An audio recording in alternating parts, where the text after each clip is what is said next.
Hi yogis, welcome back to the studio. This sequence is a pranayama sequence. In other words, we're going to be working with the yoga of breath. And we're going to use our chair and our belt in a particular way. We're taking the belt under the chair seat. Notice how the chair seat is turned to the side. I'm reaching under the chair seat and under the rungs of the chair as well and securing the belt. If you have a buckle belt, it's easy. If you don't, not quite so easy, but still doable. I'm taking the belt around the chair and then I'm looking to see, is the loop of the belt away from the floor? I'm pressing it down to see, yes, it's touching the floor. That means I have to make it a little tighter. So I do. And again, I check to see, oh, there it is. The belt is just a few inches from the floor. I might have to adjust it as I go along. So I'm keeping the belt buckle and the tail end of the belt within my easy reach once I'm in the position. Now we move the chair a little closer to the wall.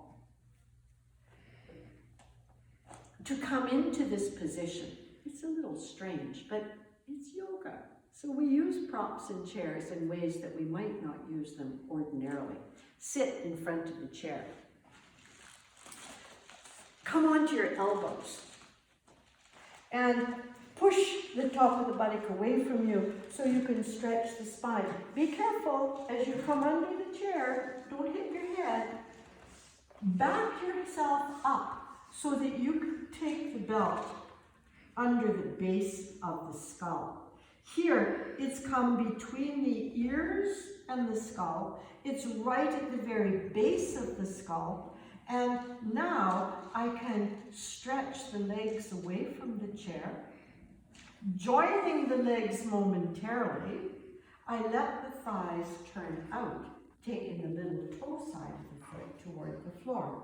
The arms expand, and now, refining this position, I lift the shoulder blades away from the floor to lift the chest.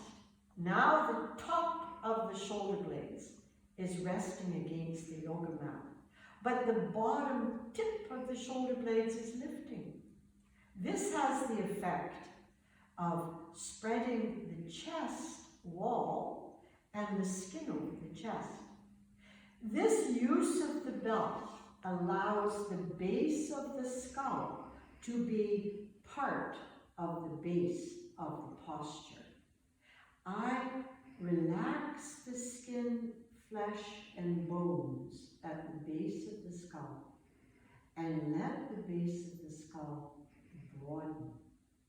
With each exhalation, there's a broadening, a releasing, and a softening of the brain stem at the base of the skull. With the chest lifted, the chin is gently releasing toward the chest. Again, the brain cells, the intellect, is releasing toward the heart. We bring our awareness to the chest wall, lifting the sides of the rib cage and spreading the collarbones. We completely relax the abdomen. The abdomen softly drops into the body, wide and deep. The breath now, as we start to tune into the breath, we notice how the breath starts in the back body, but lifts right the way through the body to spread and lengthen the front body. Breathing from back to front. Each pore of the skin on the front of the rib cage receives the breath and opens like a tiny, watchful eye, looking out of the body. Keep the skin soft and receptive to the breath. Let the breath flow from back to front. Relax the abdomen completely and let it drop into the body, passive. Nothing to do but relax the base of the skull. Observe the movement of breath. Restrain the abdomen, but gently, so that it doesn't rise and fall with the breath. Here, the purpose of this work with the belt is to create a relaxed, lengthened back neck. And tilt the skull from forehead to chin to chest in what's called the Jalandhara Bandha, or chin lock. Learning to take the Jalandhara Bandha is an important step in the process of pranayama. The Jalandhara Bandha controls the movement of breath in such a way that no pressure or strain is brought to the brain from our breathing practices. The brain energy is relaxed. The brain, in a sense, is lowering itself, resting back from its position just behind the forehead, toward the back of the skull. We could direct the brain energy from the frontal skull to the space at the back of the skull, where the belt is holding us in suspension. The heart, however, is elevated by the action of lifting the shoulder blades off the floor into the back body. That's the bottom tip of the shoulder blades lifting. And then we'll take our hands to the belt and we'll gently remove it and lengthen the skull to the floor, just allowing the back neck to release and relax for a moment or two. You might feel a sense of warmth and tingling where the belt was. That's just the skin and flesh releasing wide. Then to come out from this position, bend the knees one by one. And use your arms and just inch your way out from under the chair. And turn onto your side body. And from there, come up. Keep the chair, but turn it now so the back of the chair comes toward the wall. You won't need the belt necessarily, so we can always take the belt away just so there's no distractions.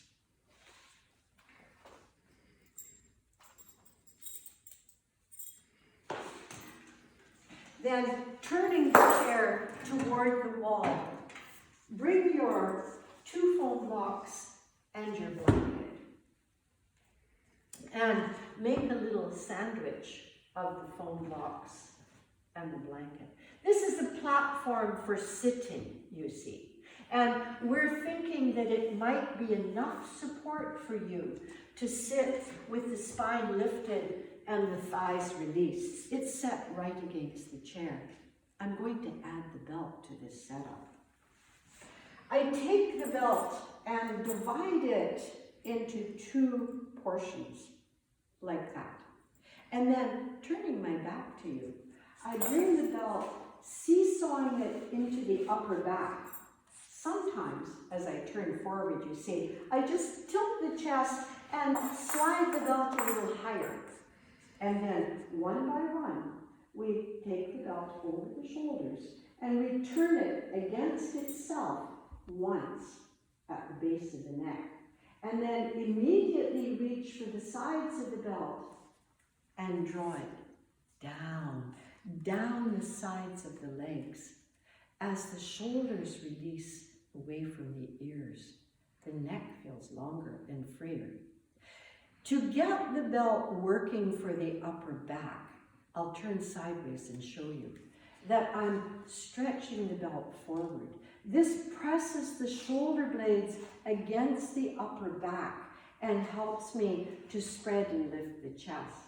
So the belt can be drawn down to the side body so shoulders drop down, or it can be stretched forward so shoulder blades press against the back ribs.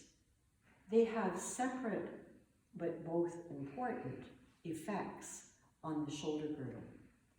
I'm just going to loop my belt in front so it stays in place while I move to take a seated position here. In previous videos, we've showed a variety of seated postures. Today, for this purpose, I'm going to show Sukhasana, or easy cross legs.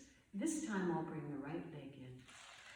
I bring the right leg in and then cross the left leg under it, and holding my feet, I draw the feet away from each other. This has the effect of drawing the knees close towards each other. This degree of closeness will depend on the actions that you've been working in your yoga asanas to free the groins or the hip flexors. Now, with hands beside me, I take the sits bones back. Sometimes we use our hands, and sometimes we can just lift the pelvis and shoot the sit bones back or out behind us. Now I lean back against the chair, and I free my belt for the moment and draw it straight down to the floor beside the hip sockets. I can feel the shoulders releasing away from the ears.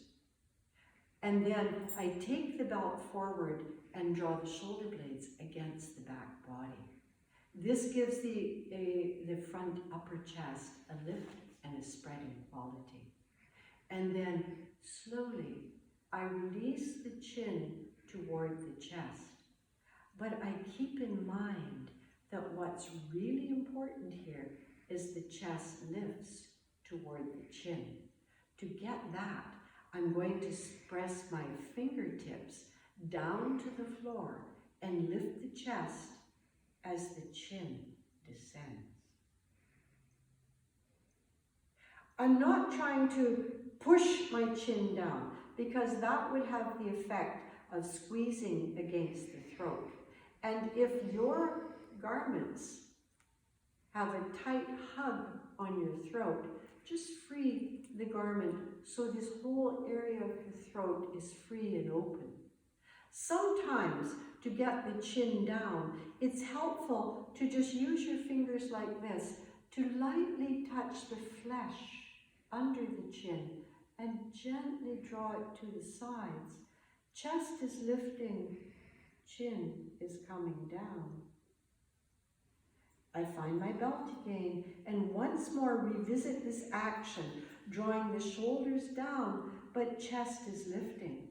Drawing the shoulder blades against the back body as chin is coming down. I could just very loosely fasten the belt like this, not buckling it tightly because the breath diaphragm is here and it wants to stay wide and soft. Again, hands coming to the floor, lift the chest, release the chin. Palms down. This has the effect of pressing the palms to keep the sides of the chest lifted, the front and back of the chest lifted. This also has the caution that the shoulders roll forward, so the eyes of the chest may be winking instead of completely opened. If, however, we turn the palms up, you can see how the upper arm rolls out, how there's space between the inner arm and the sides of the rib cage into this storehouse of energy. that Mr. Iyengar encourages us to contact. So I'm sitting with palms turned up, elbows slightly away from the side body lifted, shoulder joints are rolling back, shoulder blades are supporting the lift of the chest. Chest up, chin down, Jalandhara Bandha. From here, begin to tune in to the breath. But direct the breath from back body to front body. When you look from the side, you'll see where the chair is touching the back body. This will be different on each of us depending on the length of the spine, depending on the height of the chair seat. But in my case, the chair is touching the thoracic vertebra above the lumbar spine.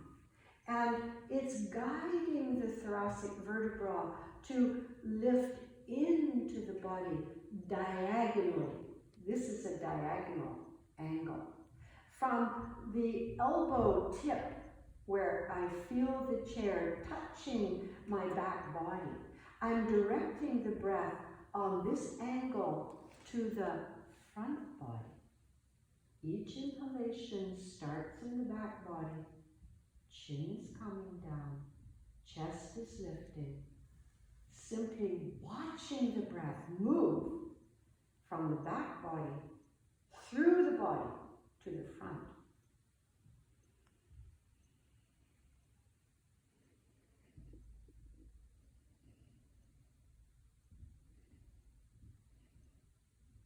As I breathe from back to front, the front body receives the breath.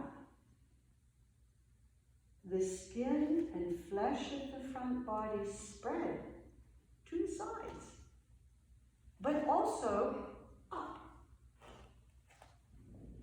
And I'm most particularly interested in this area. Mr. Iyengar called them the eyes of the chest. I want to keep those eyes wide open with each incoming breath. I'm feeling the touch of the chair behind me, breathing from the touch of the chair to the chest, right the way through the body. Chin down, gaze toward the heart with eyes closed. Breathing from back to front. Each inhalation, I'm watching to see, have the eyes of the chest winked or are they remaining open? Is it the same on the right side as the left side? Or do I need to encourage the breath a little more on one side?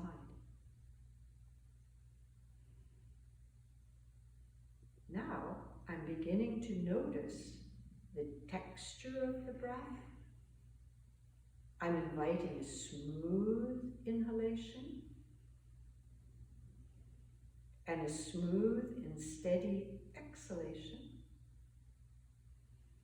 Letting go of any harshness. And moving towards a rhythm of breath. Steady, smooth, slightly lengthened inhalation, back to front.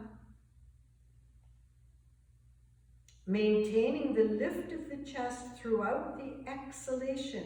Very important learning. I feel as I exhale, the rib cage remains open and spacious, and just at the very last second of the exhalation, there's a little dropping down, but not much. Steady, soft inhalation, back to front. Brain to heart. Smooth, lengthened, steady exhalation. Spacious inside. We continue in this way for 2 or 3 minutes. I notice as I'm breathing from back to front how the back body starts to relax in toward the front body. Gaze to the heart, breathing from back to front. Front body receptive to the breath.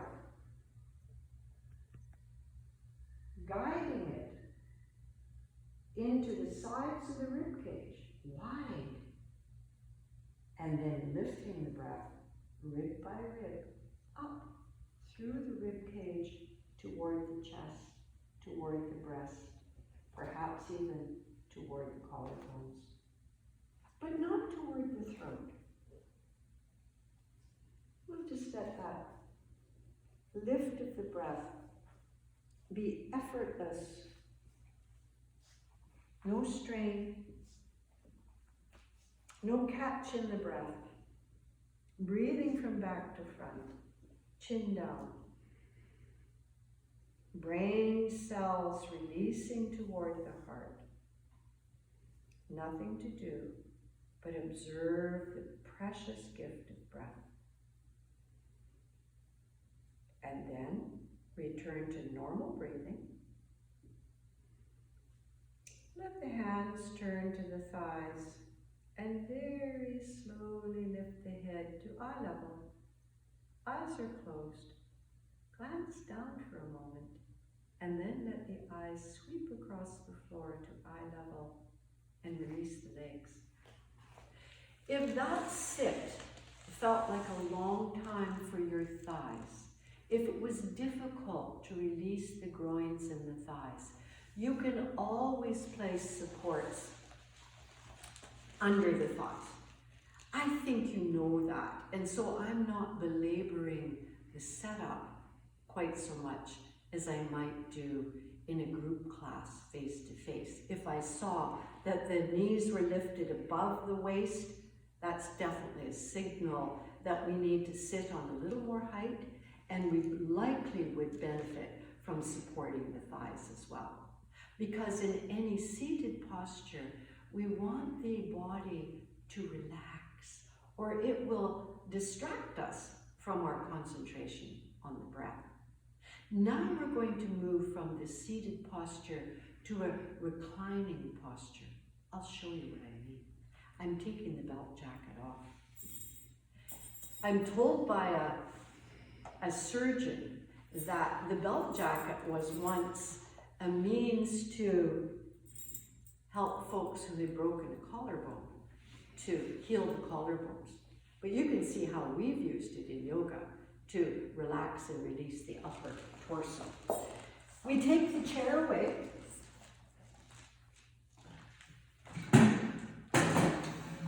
We take our blanket and our foam blocks, and we make a Pranayama bolster with our blanket. I'm just smoothing the blanket out and bringing corners to corners, edges to edges, shaking out the lumps and bumps. I'm holding it by the selvage side. I have a little more control over what happens next. The edges of the blanket come to the floor. We do a fold like this. And you can see that fold is similar to the width of the foam blocks. They're firmer. The edges of the foam blocks are a little bit sharper, but the width is similar. So now I take my blanket and I'm going to use the foam blocks for a further layer. The foam blocks come in the center of the mat, end to end. The blanket is folded over the foam blocks, and this end of the blanket moves just a little bit in from the edge of the foam blocks. So I have this little shelf of foam block here. This is the space where the sacrum will rest once I've reclined. What you might not see once I rest back on the blanket is that I'm going to fold the blanket like this as my cushion. So this will fill the space at the back neck, and this will support the back of the skull. So again, I've got the Jalandhara Bandha. I take my foam blocks to the wall so that when I stretch the legs out, the feet remain on the blanket. I won't need my specs, so I take the glasses away. And sitting at the edge of my platform now, you can see there's a little ledge, there's the foam block, and I very carefully place the sacrum on that little ledge so that now the blanket is caught the floating ribs. I've got my fingers in the back body. I'm feeling for those floating ribs. Are they on the blanket? Yes, they are. Good. So then I bring the spine right down the center of the blanket bolster and I fold my blanket and it's supporting the neck. It's supporting the base of the skull. So far, so good. Now the action of the legs. They stretch away. Vigorous. It's a vigorous stretch out. They stretch away. The legs are joined. The thighs are joined. The feet are joined. And I'm stretching out into the heels. And then the thighs turn out like that. The little toe side of the feet release toward the floor. The inner thighs are not touching. Then the arms. First, I take the elbows to the floor. And I've turned the upper arm out from inside to outside, elbows on the floor. And I reach the elbows away from me and then lengthen the forearms to the floor. This has the palms turning upward. Really, it's not got so much to do with the palms as it has to do with the shoulder blades. When I turn the arm up, and I lift this right elbow. You see how it's come off the floor? What's happening beneath me, and you'll feel this, yogis, is the shoulder blade is moving under me, like that. As I move the shoulder blade under, I get more lift of the side of the chest, and then the elbow relaxes. Same on the left. Elbow down, forearm long, and now elbow turning up, and I'm sliding that left shoulder blade under me. Elbow down. Here, you can see that the chest is lifted not only by the blanket bolster and foam blocks, but also by the action of the shoulder blades. We maintain this action of the bottom tip of the shoulder blades lifting into the body, the top edge of the shoulder blades releasing toward the blanket, and then the eyes closed. I'm not showing any props on the abdomen, on this area of the body, but it could be useful to you to place something, just a very light object here, so that you can tell in the course of your reclining pranayama if your belly is doing this, if it's popping up and down. If you've got a little something here, you would be able to feel its lift and drop. We want the belly to be completely passive, to release into the body.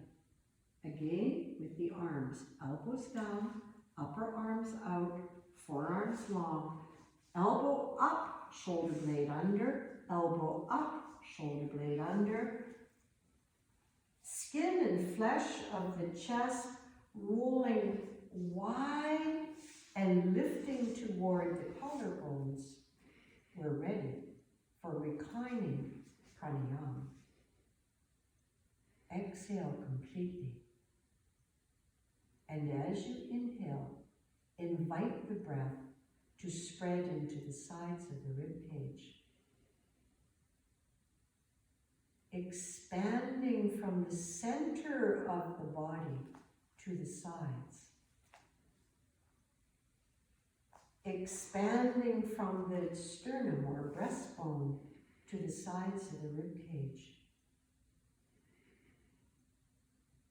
Expanding from the spine in the back body to the sides of the rib cage.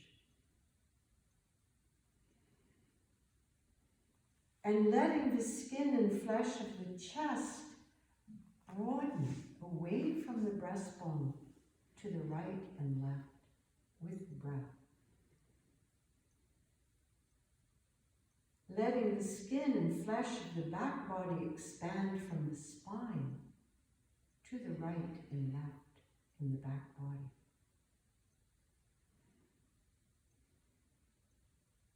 Softening the brow and relaxing the skin of the face from the center line to the right and left.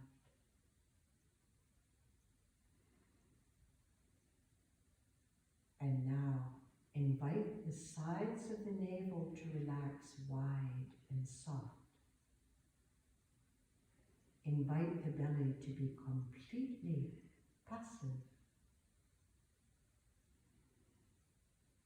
Just observing the breath, its spread, and then its movement from low ribs upward, rib by rib. Up to what level does the breath reach today? If you find that the throat is becoming tight, you're probably overdoing a little bit. Just relax your effort, back up from it, and relax the throat. If you notice that the frown is coming on the forehead or that the eyes feel a little tense, just relax your effort. Breathing from back to front now. Where you feel the touch of the props in the back body, initiate the breath there and draw the breath right the way through the rib cage to the front body.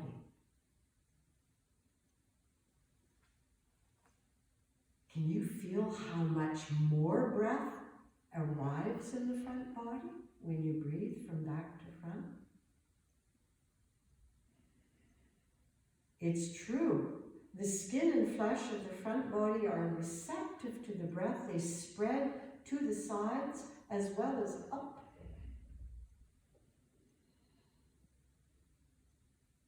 You can stay observing the breath and inviting it from back to front for 2 or 3 minutes. And then completely relax the throat, the jaw, the muscular body, the mind body, and take a few moments in Shavasana, just relishing the calm, quiet mind,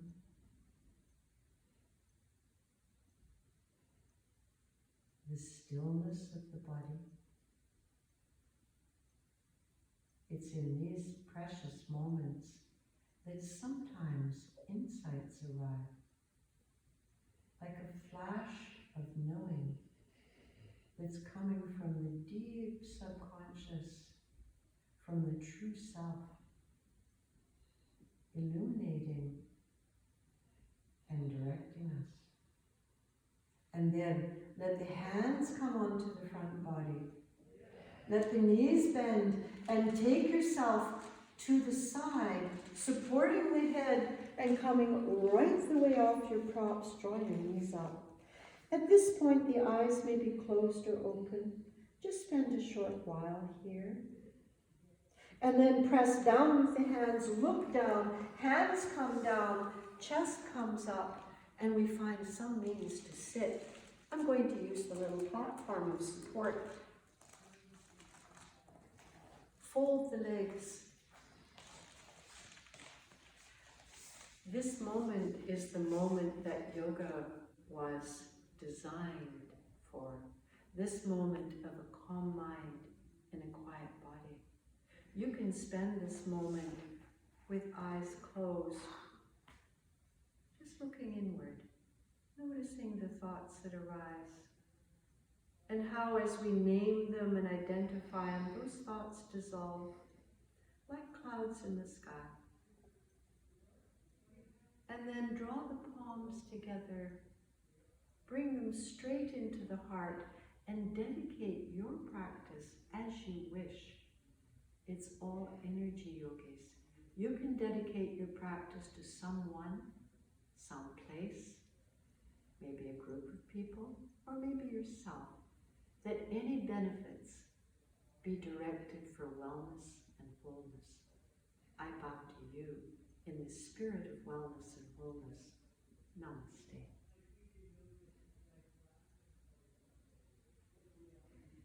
And thank you.